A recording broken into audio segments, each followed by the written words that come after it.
দেখো বৌমা, তুমি খুব ভালো করেই জানো যে বাবুর চাকরিটা চলে গেছে, ওর কোনো ইনকাম নাই। আর ইনকাম না থাকলে ভালো মন্দ আসবে কোথার থেকে? তাই বাড়ির বউদের সব কিছু মানিয়ে নিতে হয়। আমি মানিয়ে নিতে পারবো না। ওই ঘুষ দিয়ে নেওয়া চাকরি চলে গেছে তো আমি কি করবো? আমি এভাবে থাকতে পারবো না। দেখো বৌমা, আমার ছেলে ঘুষ দিয়ে চাকরি পায়নি, কষ্ট করে পড়াশোনা করে চাকরি পেয়েছিল। তুমি খালি খালি মিথ্যা অপবাদ দিও না। কে মিথ্যা কথা বলছে? আমি মিথ্যা কথা বলছি? মিথ্যাবাদী তো আপনারা। ছেলেও মিথ্যাবাদী, মায়েও মিথ্যাবাদী। পল্লবী, তুমি আমার গায়ে হাত তুললে? হ্যাঁ তুলেছি। তোমার এত বড় স্পর্ধা, তুমি আমার মাকে মিথ্যাবাদী বলো?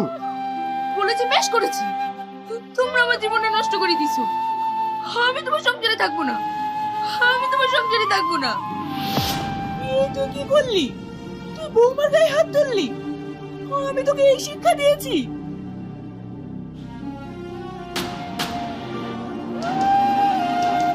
পল্লবী, তুমি যেও না, আমি তোমার গায়ে হাত তুলে ভুল করেছি। ছাড়ো আমাকে। আমি আর এই বাড়িতে কখনো থাকবো না।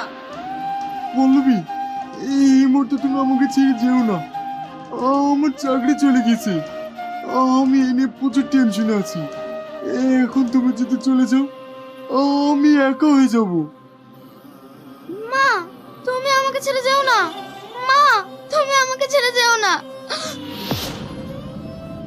বৌমা, তুমি আমার একটা কথা শোনো বৌমা। বৌমা,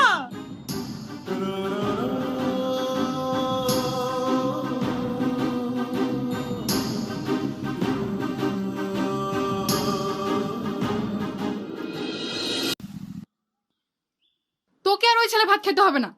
আমি তোকে ওই বাড়িতে যেতে দেবো না। এখন ওই ছেলের ভাত খেয়েই বা কি করবে? ছেলে তো এখন হ্যান্ডিক্যাপ। মাস্টারের চাকরিটা ছিল, সেটাও তো চলে গেছে।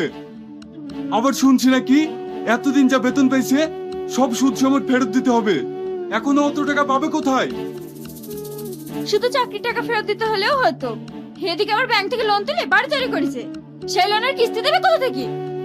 ওই ছেলের এখন মন ছাড়া কোনো উপায় নাই। ওর ভাত না খেতে দেয় ভালো। কি সব আবল দল বকছিস? ওর একটা মেয়ে আছে, তাছাড়া ওর চাকরি চলে গেছে তো কি হয়েছে? ও একটা ছেলে, তাছাড়া ও বিভিন্ন কাজ করেও সংসার চালাতে পারবে। এইসব ভুলভাল ডিসিশন নিস না। এটা যদি তোমার মেয়ে হতো তাহলে ওই ছেলের ভাত খেতে দিতে? কি রে, তুই ওই ছেলের ভাত খাবি? না, আমি ওর ভাত খাবো না। ওর যেহেতু চাকরি নেই, আমি এইভাবে কষ্ট জীবন কাটাতে পারবো না। ঠিক আছে, কাল মরল ডাক, আমি আমার মেয়েকে ছাড়িয়ে নেব।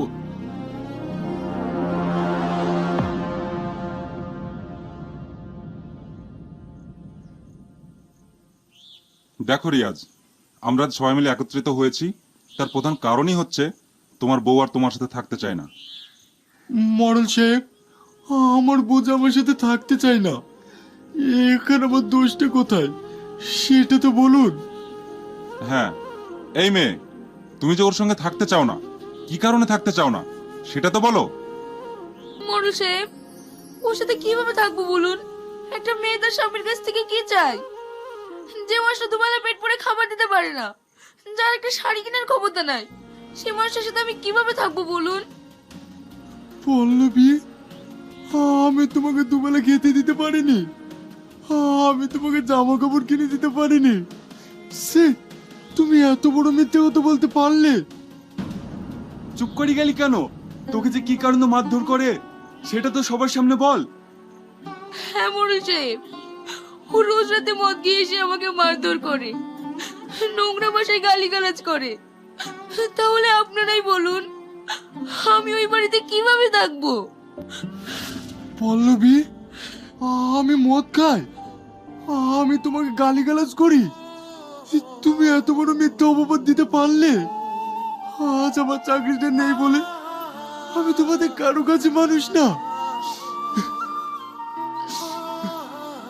দেখো, আমি রিয়াজকে খুব ছোট থেকে চিনি। ও মদ গাঁজা কিছুই খায় না। তুমি খালি খালি মিথ্যা কথা বলছো কেন?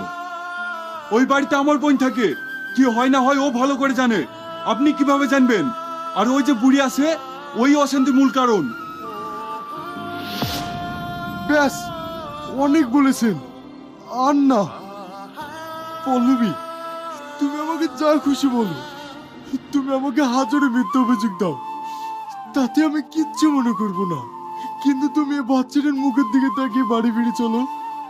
আমি তোমাকে কথা দিচ্ছি, আমি তোমাকে কোনো কিছুর অভাব হতে দেবো না।